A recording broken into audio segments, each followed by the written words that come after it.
Hey guys, I'm Paco the Realtor. 16 years of experience, helped over 200 families buy and sell the American dream. I'm a local expert, I'm a professional, and I take care of my clients. I pride myself in educating my clients, and I'm also really sarcastic and a storyteller. So why don't you guys get to know me? What's up, guys? This is Paco the Realtor, broker of RX Real Estate, local expert, storyteller. I hope everybody's having this good evening. This is Taco Tuesday with Paco, and today we're going to be talking about home values. In the last few weeks, I've had a few people ask me about home values and how to determine that, and what dictates what your house is worth, not worth. You know, what's good, what's bad. So I figured we kind of go into it. There's a few ways to determine home value. The one we use most is a comparative analysis. It's the one that we compare homes to each other, right? But there's a few ones. You could, there's a price index calculator. There's the online tools, which are algorithms, but they're not the most accurate. So let me start off by saying Zillow is a great tool to start, but you don't end there. Zillow is an algorithm, and it does not take into consideration condition. It does not take into consideration necessarily location. If you live in one neighborhood and the home average price is $500,000, and across the street the average home value is $300,000, it will kind of look at both of those things because they're right next to each other, as opposed to knowing that those are two completely different neighborhoods. So algorithms are a great place to start and get educated, but it's not an answer to exactly what it's worth. And again, it does not take into consideration condition. So if you upgraded everything, it's not going to take into consideration. And if your house is completely trashed, it's not going to take that into consideration. So how do we determine value? Well, first of all, we want to go back to 90 days. You want to pull all the comparables that have sold in your neighborhood within the last 90 days. If nothing sold in the last 90 days, you want to go back 6 months, and then maybe a little farther, right? You want to stay in the area you're at.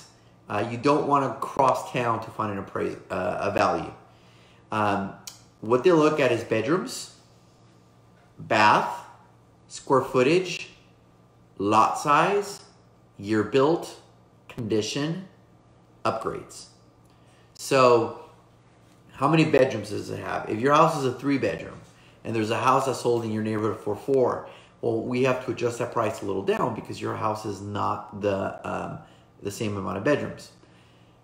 If your house is a 4 and your neighbor across the street just sold his house and that's a 3, well, we have to adjust that value comp up, and that to adjust for that difference. Square footage, we want to try to stay within 200 square feet below and 200 square foot above. So if your house is 2,000 square feet, you don't want to go higher than 2,200 or lower than 1,800. Bathrooms, try to stay in the same area. If you have a big old house and you have 4 bathrooms, then you want to try to go 3+, 3 above. You don't want to look at a house that just has 2 baths, right? Years, try to stay if it's within the same neighborhood, you'll be fine. I say stay within 10 years, plus or minus. But that's why we want to stay in the same neighborhood, because if you're in the same neighborhood, for the most part, all the houses were built within a few years. What you don't want to do is compare a house built in 1960 and then across the street, a new development was built in the 2000s, and all of a sudden those are comparables, because they're not. So that's why we want to stay within the same years. We want to look at condition. If a house across the street is turnkey, everything is upgraded and it's gorgeous and it's sold for 400, and your house, to play it simple, is the identical house, but you haven't upgraded anything, you're not going to get 400 for it. You're probably going to get something like 380. You got to adjust for that condition. So that's why when we talk to you about home value, we ask, what upgrades have you done or not done? Is everything still original? Okay. Now, a lot of people ask, well, what if I upgrade it and paint it and put carpet? Yeah, that'll add a little, but that's like, I call that lipstick on a pig. It's still a pig, it just has lipstick now, right? So upgraded paint and carpet, that's better for the eye. It's better for the buyer. but not necessarily for the appraiser. Not necessarily for the person that's going to give you the value, okay? It will show better, so you'll sell it quicker, but the appraiser is not going to take into consideration whether your paint is 8 years old or 1 year old. So just take that in consideration. Upgrades, countertops, kitchen countertops, vanities, carpet, from carpet to tile, windows, pool, jacuzzi, solar, all that kind of stuff adds up after a while, okay? You're not going to get dollar for dollar. If you put in a $60,000 pool, you're not going to get an extra $60,000 for that pool. You know, depending on the type of pool, if it's a basic pool with only a basic pool, no jacuzzi, maybe $10,000. If it has jacuzzi, maybe $15,000. If it comes with the rocks and the waterfalls and the slide, maybe $20,000, $25,000, depending on the situation. But again, you're not going to get dollar for dollar. So do not go in saying, well, this kitchen cost me $15,000, so I need to at least get that back. It does not work like that. Just understand that. That is why you have to, if you're going to upgrade your house to sell it, you need to ask us, what should I upgrade and am I going to get top dollar? In other words, if your house is worth $380 not upgraded, and you upgrade the kitchen and it costs $10,000 to upgrade the kitchen, and I can sell that for $390 now, well, your net didn't change. Your profit's the same. I'm selling it for $10,000 more, but it cost you $10,000. So was it really worth it? Maybe, maybe not. If it's a competitive market, then maybe not. You'll still get a buyer. If it's an uncompetitive market and there's a lot of houses on the market, maybe you do to get that edge, right? If two houses are the same, but this one has an upgraded kitchen, your net will be the same, but it'll sell quicker because it's prettier to the eye. Remember, what people see is what they buy. So the condition does make a difference for them. But what I'm talking about is actual value, appraised value. Sending an appraiser out to actually look at the house and value it. So just understand that. If you're a corner lot, so now let's talk about lot size, and you have 15,000 square feet versus an 8,000 square foot lot who's not in a corner, that makes a difference.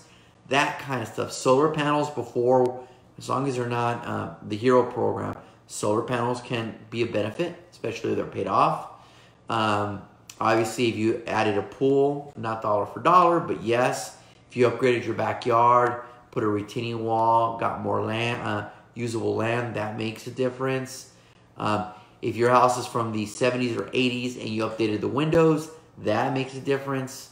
When we're talking about cosmetic, curb appeal, and all of that stuff, you know, all of that is better for the buyer, not necessarily for you, so it really depends.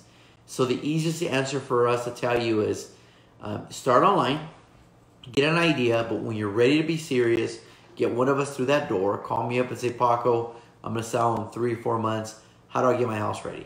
And then we could do a walkthrough that doesn't cost any money, and then we could try to figure out what you need to do or not do. A lot of people think that you have to do a lot. Sometimes you do, sometimes you don't. It depends on your neighborhood and your market. If you got purple and green walls, it's not going to affect your value, but it's probably going to affect who can buy and who's willing to buy it, because they don't have, people tend not to have too much of an imagination, right?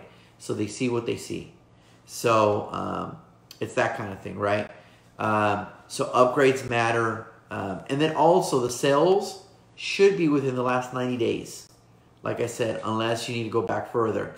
And they should be in the same neighborhood. If no comps are in the same neighborhoods, then maybe need to go a little further out and adjust.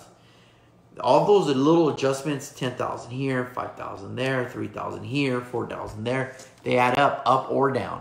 And you need somebody that actually knows what the hell they're doing to kind of take a look at that, right? So just understand that. That's how that works. So it's just one of those things that every house is different, a little different.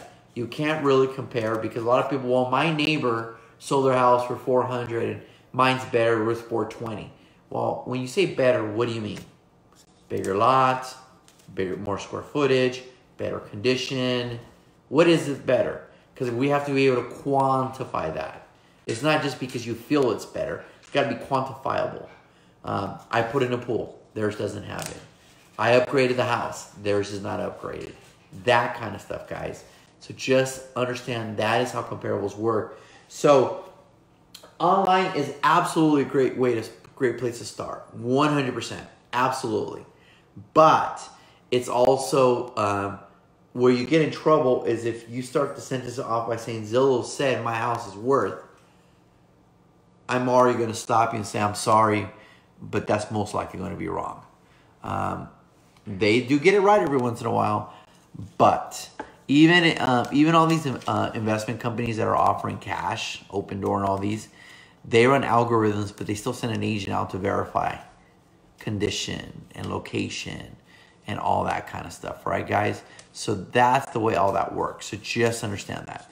So, moral of the story. If you're looking to sell in the next 6 months and you need to start getting your house ready now, let us know so we can do a pre-inspection and let you know what needs to be fixed and not fixed, what needs to be repaired, what needs to be upgraded, or what needs to be left alone. Don't assume that something has to be done to be sold, because if you're in a tight market where nobody sells and you put your house on the market, you really don't have to do anything, because the minute you list, you're going to have a ton of buyers and there's nothing you have to do. But if you're in a market where there's a ton of listings and not a lot of buyers, then you might have to do a little extra. Each market dictates it, right? The data dictates what we do and don't do. And it's not about emotions, it's about facts and numbers. All right, guys? I hope this helps out a few of you on how to determine exactly what you do and what you don't do. It's a question we often get asked on how that works. All right, guys. Until next time, this is Paco the Realtor on Taco Tuesday with Paco, local expert storyteller. And we will be most likely talking on Thursday about foreclosures and the process of how to avoid it if you're in trouble, the good, the bad, and the ugly. I hate to say it, but some of us go through some hard times and we need to figure that out. And I think some people ignore all of it. Thank you, Marilyn. I think a lot of us ignore it or are embarrassed about it, and we get into the death cycle, which I call it, the cycle of first you use your savings account to catch up your bills, then you use your credit cards, and then you get a loan from a relative, and then you still lose your home. Why? Because the issue was that you needed to make more money, not that you had to catch everything up. Because if you catch everything up, you're still going to end up in the same place because you're not making more money. So a lot of people fall into that, unfortunately. So sometimes the best bet is to sell right when you think you're going to fall behind and just cash in whatever you can and walk away, as opposed to getting desperate and doing what a lot of us did back in the 07, 08, 09, 010 years, where we did everything to save it, and at the end it wasn't even worth it. We were better off short selling it, walking away, and 2 years from now, 2 years later, buying a better house for cheaper. Right? So just understand that. All right, guys. If you guys have any questions, you know how to get a hold of me. Just type in Paco the Realtor, and I promise you will find me. Social media, phone, text message, or email. All right. Till next time, guys. Hey guys, thanks for watching my video. Hope you love the content. Subscribe below or follow me on social media. Just type Paco the Realtor.